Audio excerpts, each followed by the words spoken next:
ঈশা সুরজকে ভালোবেসে শ্বশুরবাড়ি ফিরে আসা দেখে অবাক সবাই। ধারাবাহিকে দেখা যায় এক চরম নাটকীয় এবং আবেগময় পরিস্থিতির সৃষ্টি হয়েছে ঈশার বাবার বিলাসবহুল প্রাসাদে।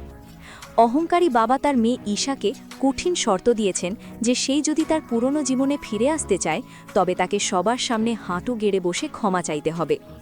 বাবার চোখে মুখে এক অদ্ভুত জেদ আর অহংকার। তিনি এতটাই নির্দয় যে নিজের সহকারীকে নির্দেশ দেন ভিডিও রেকর্ড করে সোশ্যাল মিডিয়ায় আপলোড করার জন্য, যাতে সবাই দেখতে পারে কিভাবে তার মেয়ে তার কাছে মাথা নত করছে।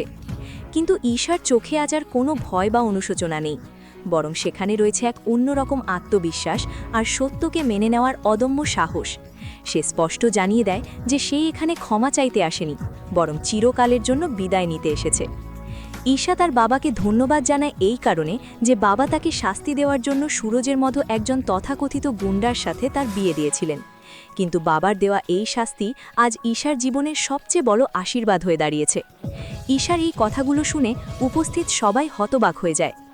ঈশা আবেগময় কণ্ঠে বলতে থাকে যে তার শিক্ষিত আর ভদ্র প্রেমিক রোহন তাকে বিপদের মুখে মৃত্যুর জন্য ফেলে চলে গিয়েছিল, কিন্তু যাকে সে গুন্ডা বলে ঘৃণা করেছিল সেই সুরজ নিজের জীবনের বাজি রেখে তাকে 5 জন নরপশুর হাত থেকে রক্ষা করেছে। সুরজ শুধু তাকে বাঁচায়নি, নিজের শার্ট দিয়ে তার সম্মান ঢেকে দিয়ে তাকে নিরাপদে হাসপাতালে পৌঁছে দিয়েছে। ঈশা স্পষ্টভাবে জানিয়ে দেয় যে এমন একজন সত্যিকারের মানুষের সাথেই তার বাকি জীবন কাটাতে চায়। এরপর ঈশা তার মায়ের ছবির সামনে দাঁড়িয়ে আশীর্বাদ নেয় এবং লাড্ডু গোপালকে হাতে নিয়ে বিদায় পর্বের চাল ছুঁড়ে নিজের বাবার বাড়ি চিরতরে ত্যাগ করে। অন্যদিকে সুরজের পাড়ায় এক অন্যরকম পরিবেশ। সুরজ মাথায় গভীর চোট পেয়ে ব্যান্ডেজ বাঁধা অবস্থায় বন্ধুদের কাঁধে ভর করে বাড়ি ফিরছে।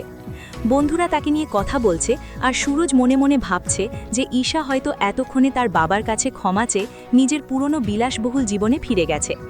সুরজ নিজের কষ্ট লুকিয়ে একটা স্বস্তির নিঃশ্বাস ফেলে, ভাবে যে ঈশা হয়তো এখন ভালো আছে, কারণ সে মনে প্রাণে বিশ্বাস করে ঈশার মতো বড়লোকের মেয়ে এই সাধারণ পাড়ায় কখনোই মানিয়ে নিতে পারবে না।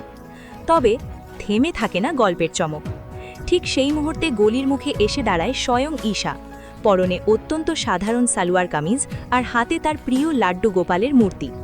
সুরজ এবং তার বন্ধুরা ঈশাকে সেখানে দেখে আক্ষরিক অর্থে চমকে যায়। সুরজের চোখে বিস্ময় আর অবিশ্বাস। সে কিছুতেই বুঝতে পারে না সব ছেড়ে ছুড়ে ঈশাই গরিবের ডেরায় কেন ফিরে এসেছে। অপরদিকে সুরজের মা, যিনি ঈশাকে একেবারে সহ্য করতে পারেন না, তাকে দেখেই রাগে ফেটে পড়েন। তিনি প্রশ্ন তোলেন, এই মেয়ে এখানে কি করছে? ঈশা তখন অত্যন্ত শান্ত আর বিনয়ীভাবে উত্তর দেয় যে সে সুরজের স্ত্রী এবং এই বাড়ির বউ হিসেবে নিজের অধিকার বুঝে নিতে ফিরে এসেছে। সে তার এই বিয়েকে পুরোপুরি মন থেকে মেনে নিয়েছে। একটু মোড় ঘুরিয়ে দেখা যায় সুরজের মায়ের মনে পড়ে যায় সেই পুরনো ভয়ঙ্কর স্মৃতিগুলো। একসময় ঈশা কতটা অহংকারী ছিল, কিভাবে সে সুরজের মাকে নিজের বাড়িতে চাকরানি বলে অপমান করেছিল এবং তাকে সাসপেন্ড করার হুমকি দিয়েছিল। সেই অপমানের জ্বালা আজও সুরজের বুকে দগদগে ঘা হয়ে আছে। তাই সে ঈশাকে সরাসরি জানিয়ে দেয় যে যে মেয়ে তাকে চাকরানি ভেবেছিল তাকে সে কখনোই এই বাড়ির বউয়ের মর্যাদা দেবে না, এমনকি সে ঈশাকে এই বাড়ির চৌকাট পেরোতেও দেবে না বলে সাফ জানিয়ে দেয়। সুরজও মায়ের কথায় সায় দেয় আর ঈশাকে তার বাবার কাছে ফিরে যেতে বলে। সে বলে, ঈশাজি, আপনার এই ড্রামা এবার বন্ধ করুন। কিন্তু ঈশা কোনোভাবেই হার মানতে রাজি নয়। সে বারবার তার ভালোবাসার খাতিরে একটা সুযোগ চায়। ঠিক তখনই গল্পের মোড় এক নতুন দিকে ঘোরে। সুরজের বাবা ঈশার পক্ষে কথা বলেন। তিনি তার মাকে বোঝানোর চেষ্টা করেন যে সুরজ এই মেয়ের সাথে 7 পাক ঘুরেছে, তাকে মঙ্গলসূত্র পরিয়েছে, সিঁথিতে সিঁদুর দিয়েছে। এই পবিত্র বিয়ে কোনো ছেলাখেলো নয়। কিন্তু সুরজের মা তার নিষিদ্ধান্তে অনড় থাকেন। রাগের মাথায় সে ঈশাকে বাড়ি থেকে বের করে দরজা বন্ধ করে দেন। বাইরে তখন মুষলধারে বৃষ্টি শুরু হয়ে গেছে।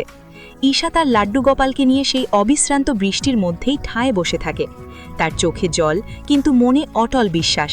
সে কিছুতেই তার অধিকার আর সুরজের ভালোবাসাকে ছেড়ে যাবে না। বৃষ্টির জলে সে পুরোপুরি ভিজে যাচ্ছে, কিন্তু তার হাতের ছোট্ট লাড্ডু গোপালকে সে নিজের আঁচল দিয়ে ঢাকার আপ্রাণ চেষ্টা করছে। ভেতরের জানালা থেকে সুরজ এই দৃশ্য দেখে আর নিজেকে আটকে রাখতে পারে না। তার মনের গভীরে লুকিয়ে থাকা ভালোবাসা আর ঈশার প্রতি তার স্বামীর দায়িত্ববোধ তাকে বাইরে টেনে আসে এবং সে একটা বড় গোলাপি ওড়না নিয়ে ছুটে যায় বৃষ্টির মধ্যে এবং ঈশার মাথার উপর সেটা মেলে ধরে তাকে বৃষ্টির হাত থেকে রক্ষা করে। এই জাদুকরী মুহূর্তটি, যেখানে সব অভিমান আর রাগের দেওয়াল ভেঙে সুরজ তার স্ত্রীর পাশে এসে দাঁড়ায়, তা সত্যিই এক অদ্ভুত মুগ্ধতা তৈরি করে। তো বন্ধুরা, তোমরা এটাই চাও তো ঈশা আর সুরজের এই ভালোবাসা যেন সব বাধা জয় করে নেয় আর সুরজের মা যেন ঈশাকে নিজের বৌমা হিসেবে মেনে নেয়? কমেন্ট করে জানাতে ভুলো না।